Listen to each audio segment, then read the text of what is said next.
Shabbat Shalom para todos, com a ajuda eterna vamos estudar mais uma paraxá, e dessa vez vamos estudar uma paraxá muito especial, que antecede a festa de Rosh Hashanah, que é o Ano Novo Judaico. E então nós vamos estudar a paraxá Nitzavim, que é a 51ª porção da Torá. Mas também nós temos que estudar a paraxá Kitzer, porque estamos pendentes com essa paraxá, e essas duas parashot, elas se interagem entre si. Mas para entendermos essas duas parashot, nós temos que também estudar um pouco da parashá Ekev. Então vamos começar estudando a parashá Ekev, para melhor entendermos essas duas parashot que vamos estudar logo mais. E assim começa a parashá Ekev.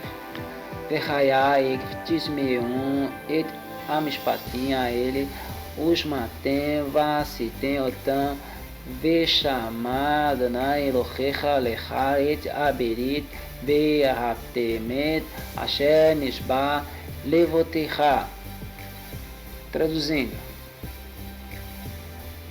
e será, pois, que se ouvirdes estes juízos e os guardares e cumprires, guardará o Eterno Elohim para ti a aliança e a bondade que jurou a teus pais. Bom, para entendermos melhor a tradução da parashá de Ekev, está escrito Verhaya Ekev, que quer dizer e acontecerá. Está escrito assim, e acontecerá. Verhaya, vai acontecer o quê? Para nós entendermos o que acontece, nós temos que ler toda essa parashá. E se nós nos dedicarmos a debruçar sobre a Torá, e nós vamos ver que tem condições para sermos abençoados. O Eterno ele nos dá várias condições para sermos abençoados. É como se nós formos fazer uma prova, e para fazer essa prova nós temos que estudar. Para passarmos nessa prova temos que estudar. Não adianta ir fazer a prova sem estudar, ou seja, tem uma condição. As bênçãos que o Eterno nos dá, elas são condicionadas. E a palavra Verhaya, ela está associada ao nome do Eterno. Verhaya está escrito Vav Rei Yud Rei. Os nossos sábios dizem que essa palavra não é colocada um trocadilho com o nome do Eterno por engano, e sim porque a misericórdia do Eterno está associada ao seu nome, porque Verhaya significa misericórdia. Agora estamos começando a entender o que são os mandamentos do Eterno. São misericórdias para nós. E na parashá Nitzavim nós vamos estudar algumas maldições. Mas antes de estudarmos as maldições, nós vamos estudar então as bênçãos que está na parashá anterior, que é a parashá Kitavot. Mas nós temos que entender também que o Eterno está prometendo que deu a aliança para nós, a mesma aliança que deu aos nossos pais, que prometeu aos nossos pais. Na parashá Ekev.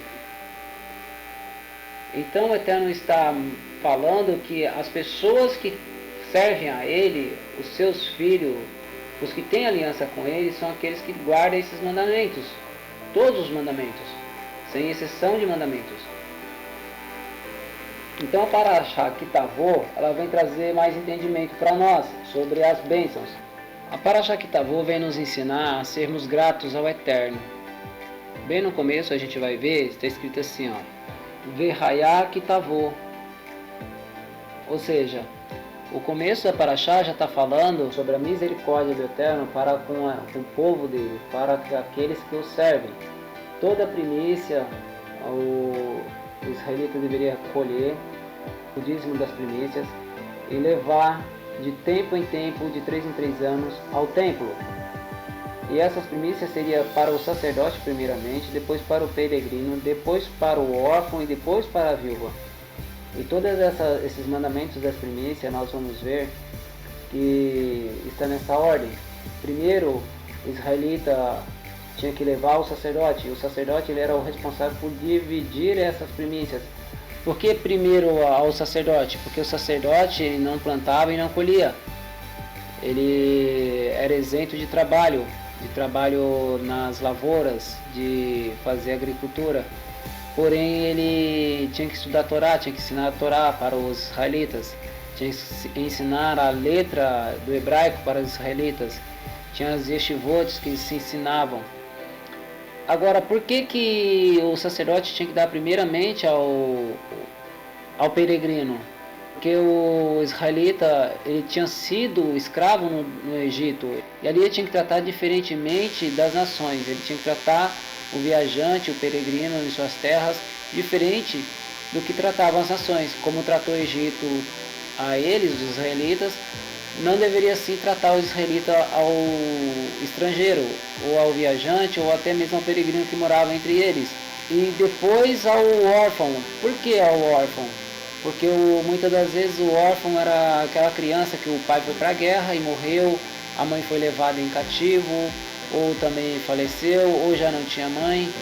E também tinha aquelas pessoas mais idosas, também eram órfãos. O filho ia para a guerra, ficava o senhor em sua casa, e ali morria o filho que sustentava o pai, e o senhor não aguentava trabalhar mais, não tinha como trabalhar, então ele também era um órfão. E era um idoso e não aguentava mais trabalhar, se tornava um órfão. Não tinha esposa, que a esposa tinha partido, tinha diversos casos. E em terceiro lugar era o dízimo da viúva. Mas por que o dízimo da viúva era em último lugar? Porque as viúvas, quando eram novas, elas ainda podiam trabalhar. Como os países viviam muito em guerra, Israel vivia em guerra,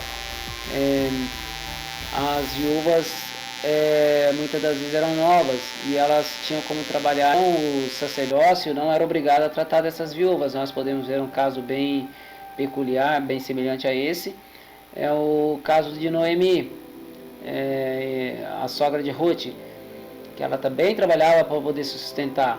Agora, se ela fosse bem idosa e não aguentasse mais trabalhar, ela entrava também no quesito de ser ajudada pelo sacerdócio. Então, estão explicado por que esses tipos de dízimo. E o Eterno manda, então, Israel citar bem alto que por causa de Labão, Jacó teve que descer para o Egito, e ali no Egito Israel se tornou escravo, porém Israel entrou em pequeno número e saiu em grande número. E ali recorda o israelita de onde ele veio, o que aconteceu com ele, a jornada dele até ele chegar no momento onde ele estava. Pois no momento onde ele estava levando as primícias de sua colheita, da sua terra, a terra que o Eterno jurou a seus pais. E ali ele tinha que recitar isso bem alto, porque ele estava recordando, ele estava sendo grato ao Eterno. Temos que ser gratos em todos os momentos ao Eterno por tudo que vem sobre a nossa vida, pois até o nosso levantar pertence ao Eterno. Nós não temos força própria, o Eterno nos dá força. Então ali o israelita estava lembrando todos os outros israelitas que eles foram escravos no Egito e que passaram necessidades, mas o Eterno com sua mão poderosa, com sua força, com castigo, tirou o povo de Israel do Egito. E ali então o israelita estava sendo grato ao Eterno, com as suas primícias, ele distribuía suas primícias ali, e ali ele se alegrava em lembrar que ele não era mais escravo. Ali ele estava comemorando a libertação, ele estava comemorando a vitória que o Eterno deu para eles, ele estava comemorando a bondade, a misericórdia que o Eterno tinha tido com eles, estava tendo com eles. Mas antes de chegar nesse ponto ali já de oferta, de gratidão ali, que o israelita fazia, o israelita tinha que colher seus frutos, as suas primícias lá no campo e colocar sobre o lombo de um jumento, ou sobre o lombo de um boi, ou sobre um carro de boi. E todos eles se reuniam numa fazenda bem grande ali, num espaço, num terreiro bem grande, num espaço bem grande na fazenda, de uma fazenda bem grande, e juntava todos aqueles pequenos agricultores ali nessa fazenda e dormia com suas primícias ali fora, antes de chegar no templo. E ali se fazia um ajuntamento solene de Israel ali, em várias fazendas grandes, cada qual nas suas regiões, e ali os israelitas adornavam um boi, no chifre do boi eles colocavam ouro, cobriu os dois chifres do boi todos de ouro, e esse boi era um boi cevado, um boi bem bonito assim, um boi novo, e colocavam ali as folhas de oliveira sobre o pescoço do boi ali, faziam um arco de folhas de oliveira, e na frente do boi ia um levita tocando uma trombeta, e até chegar lá na cidade de Jerusalém. E quando chegava na porta da cidade, o boi ficava do lado de fora e apenas o agricultor subia com suas primícias até o sacerdote, e ali fazia toda essa festa, falava em voz alta, lembrava de onde veio e por que ele estava sendo grato. E esse boi, se nós conseguimos concatenar, pensar um pouco sobre esse boi, nós vamos ver que o boi simbolizava a força que o Eterno tinha dado para o israelita. Israel tinha crescido pecuária, e aqueles ramos de oliveira ali no pescoço simbolizava os grãos da terra que o israelita tinha recebido do Eterno, que Israel tinha crescido na agricultura. E os chifres dourados do boi ali, todo de ouro, simbolizava a riqueza de bens materiais ali que Israel tinha recebido do Eterno, que era o ouro, era a prata, e Israel estava bonito, estava cheio, estava alegre, estava contente, estava feliz, estava forte. Isso simbolizava esse boi. Então, continuando os estudos, vamos estudar para Parashat Nitzavim, um breve estudo, e assim está escrito: Aten Nitzavim Ayom Kohen Lifnei Adonai Elohechem Ratzechem Shiftechem Zikeichem Shitreichem Kol Yishar Israel. O que quer dizer? Vós todos estáis hoje presentes diante do Eterno, vosso Elohim, os cabeças de vossas tribos, os vossos anciãos, os vossos policiais e todo homem de Israel. O Maimônides diz que a palavra Nitzavim quer dizer estáis de pé. Então, ou seja, vós todos que estáis de pé diante do Eterno hoje, estão escutando essa Torá, esses mandamentos, tem que executar esses mandamentos, para que seja prolongado os vossos dias na terra. E é por isso que o Eterno vem a falar que tanto os anciãos como os policiais e as vossas tribos, os cabeças da casa de Israel e todo o homem de Israel.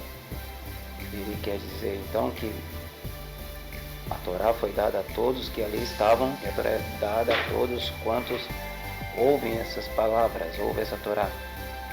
A palavra do Eterno, ela tem que ser dita, escutada e praticada, não apenas só ouvida. Não podemos virar as costas para os mandamentos do Eterno. No capítulo 30 de Devarim, Deuteronômio, assim está escrito: E quando vierem sobre ti todas essas coisas, a bênção e a maldição, que pus diante de ti, e te recordares delas em teu coração, estando entre as nações, para onde o Eterno teu Elohim te houver lançado, e voltares para o Eterno teu Elohim, e ouvires a sua voz segundo tudo o que eu hoje te ordeno, tu, teus filhos, com todo o teu coração e com toda a tua alma, se trará o Eterno teu Elohim com ele de teu cativeiro, e se compadecerá de ti, e te fará voltar, juntando-te dentre todas as nações, para onde te espalhou o Eterno teu Elohim. Ainda que o teu desterrado esteja na extremidade dos céus, ali te ajuntará o Eterno teu Elohim, e dali te tornará. Bom, o Eterno está fazendo a promessa de retornar ao povo de Israel após a dispersão. E em 1890 começou o movimento sionista, o qual o Eterno está trazendo novamente os desterrados de Israel. Os dispersos da casa de Israel estão voltando para Israel, e muitos que não conseguem ir para Israel, para a terra de Israel, estão fazendo techuvá nos países onde estão sendo luz entre as nações. Mas nós temos uma consciência de que, como o Eterno espalhou o povo de Israel com guerras dentro da casa de Israel, dentro das terras de Israel, espalhando o povo de Israel para todas as nações, também o Eterno vai fazer retornar o povo, os filhos de Israel, para Israel novamente. De uma forma ou de outra, os povos perseguirão os judeus, os israelitas, e esse povo terá que retornar para Israel, pois ali ajuntarão novamente o Eterno. E essas palavras estão se cumprindo em nossos dias. No capítulo 30 ainda, no versículo 11, está escrito: porque este mandamento que hoje te ordeno não te é encoberto, nem está longe de ti, não está nos céus, para dizeres quem subirá para nós aos céus, que o traga a nós e nos faça ouvi-lo, para que observamos, nem está além do mar, para dizeres quem passará por nós além do mar, para que o traga a nós e nos faça ouvi-lo, para que observemos, pois a coisa está muito perto de ti, na tua boca e no teu coração, para que observes. Bom, de uma forma ou de outra, o Eterno espalhou a Torá entre todas as terras, todas as nações, não só em Israel, mas todas as nações. E realmente este mandamento não está longe de nós, para que nós venhamos dizer que está muito além do nosso alcance. Hoje já existe papel, já existe internet, já existem diversos meios de comunicação ao qual chega até os nossos ouvidos a palavra do Eterno, a Torá do Eterno. E através dessa Torá, desses mandamentos que chegam a nós, que nós devemos obedecer e ouvir o Eterno, cumprir esses mandamentos. Diz os nossos sábios que lá no Egito eles falavam que o mandamento podia estar lá em Israel, lá além do mar, o Mar Vermelho, e quem faria passar eles pelo Mar Vermelho para que eles pudessem ouvir e cumprir aqueles mandamentos. E ali o Eterno permitiu que eles passassem entre o Mar Vermelho para que chegasse até esses mandamentos na terra de Israel. E ali eles chegaram e cumpriram esses mandamentos. Então ali já não tinha mais o que reclamar. Então ali no Egito ainda eles falavam: se esses mandamentos estão nos céus lá com os anjos, como pode nós ouvirmos esses mandamentos? E então eles naturalmente estavam subestimando o poder do Eterno.